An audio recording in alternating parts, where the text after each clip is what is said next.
Sisi kwa umoja wetu tunalaani vitendo hivi vya kihalifu ambavyo udhibiti wake umepelekea vifo vya watu wasio na hatia.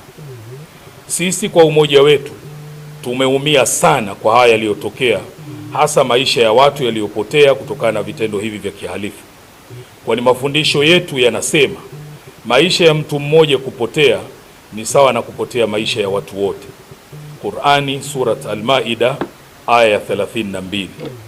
Kama ambavyo katika aya hii pia inaeleza yeyote mwenye kuokoa maisha ya mtu mmoja ni sawa ameokoa maisha ya watu wote.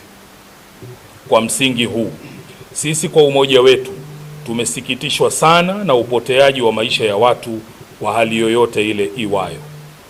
Na ndiyo maana kwa sababu ya kuchelea mambo kama haya, sisi kwa umoja wetu kipindi cha kabla ya uchaguzi tumefanya kazi kubwa ya kuhimiza juu ya umuhimu wa kutunza amani ya nchi yetu, na pale inapobidi kuna haki zinadaiwa, basi haki hizo zidaiwe katika taratibu ambazo hazitoleta uvunjifu wa amani na kupelekea maafa makubwa kama haya yaliyotokea katika nchi yetu.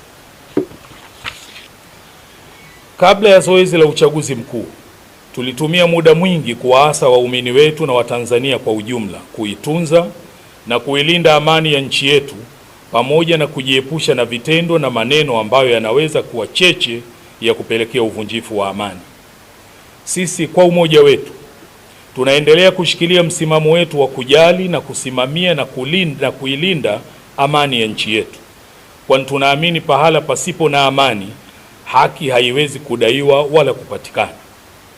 Haki ni mchakato, process, na kwa msingi huu haki ili ipatikane inahitaji wakati na pahala, time and space, na ili pahala pa kudaia haki paweze kufanya hivyo, amani inahitajika kwanza, ndipo haki iweze kupatikana.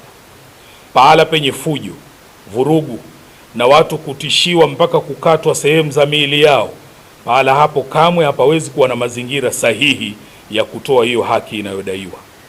Sisi kwa umoja wetu tunaamini vitendo hivi ambavyo vimeleta maafa katika nchi yetu ni vitendo vya kulaaniwa na ni lazima vidhibitiwe na kuhakikisha havitokei tena katika nchi yetu.